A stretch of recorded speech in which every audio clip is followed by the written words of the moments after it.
غم نہ کھاؤ اس کا جو تمہارے ہاتھ میں نہیں ہے، وَلَا تَفْرَحُوا بِمَا آتَاكُمْ، اس پر خوش نہ ہو جو تمہیں ملا ہے۔ یعنی کبھی ایسا ہوتا ہے کہ تمہیں اللہ تعالیٰ دے کے آزماتا ہے اور اس نے پہلے لکھ دیا ہوا ہے تمہارے لیے، تو جب تم اس بات پہ یقین رکھ لو گے کہ تمہارا مقصوم تمہیں ملے گا، تو جو نہیں ملے گا اس پہ تم دکھی نہیں ہوگے کہ میری قسمت میں تھا ہی نہیں، اور جو تمہیں ملا ہے اس پہ تم غرور اور تکبر میں نہیں آؤ گے، اس لیے کہ تم کہو گے یہ میرے مالک نے لکھا ہے، ورنہ تم کہو گے یہ میری تگ و تاز کا نتیجہ ہے، یہ میں نے محنت اتنی کی اس کا نتیجے میں یہ ملا۔ اللہ فرماتا ہے یہ سب اس نے لکھ رکھا ہے تمہارے لیے، اس لیے تمہیں ملے تو تکبر میں نہ آنا، تمہیں نہ ملے تو تم تعصف میں نہ چلے جانا، اس لیے اس نے سارے فیصلے پہلے کر دیے اور تمہیں بتا دیا ہے کہ تمہارے لیے جو مقسوم ہے وہ تمہیں اللہ نے عطا کر دیا ہوا ہے، نہیں ملنا ہے تو تم الٹی چھلانگے بھی لگا لو تو وہ نہیں ملے گا۔ تقدیر پر ایمان لانے کے لیے اس لیے زور دیا گیا ہے، اور ہمیں اپنی اولادوں کو، اپنی نسلوں کو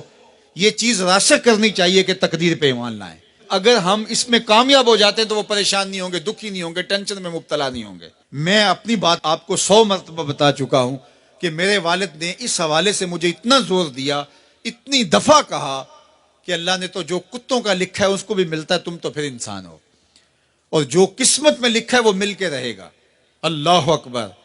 ہاں، ہمیں محنت کرنے کا کہا گیا، ہمیں تگ و تاز کرنے کا کہا، جد و جہد کا کہا گیا۔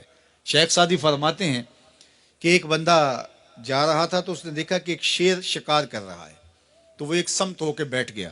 ایک لومڑی تھی جس کے پاؤں بھی نہیں تھے، ہاتھ بھی نہیں تھے، تو دل میں سوچا کہ مالک تو اس کو کیسے رزق دیتا ہوگا۔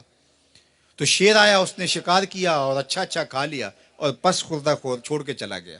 یہ رینگتی ہوئی آگے بڑھی اور وہ جو پس خوردہ تھا وہ چھچڑے وغیرہ تھے، کھا کے پیٹ بھر لیا۔ تو کہا کہ مالک تیری قدرتوں کے رنگ ہیں، تو نے اس کا بھی وسیلہ بنایا ہے۔ تو وہ کسی کام پہ جا رہا تھا، کاروبار کرنے جا رہا تھا، اس نے کہا مجھے کیا مصیبت ہے، جب لومڑی کو دیتا ہے تو مجھے نہیں دے گا۔ تو وہ آ کے بیٹھ گیا، گھر آ کے بیٹھ گیا کہ میں نہیں جو ہے وہ کہیں جاتا۔ ایک دن، 2 دن، 4 دن فاقوں سے گزرا، تو پھر ہاتف سے آواز آئی کہ جو لومڑی کو دے سکتا ہے تجھے بھی دے سکتا ہے، لیکن لومڑی نہ بنو، شیر بنو، خود بھی کھاؤ اور اوروں کے لیے بھی وسیلہ بنو۔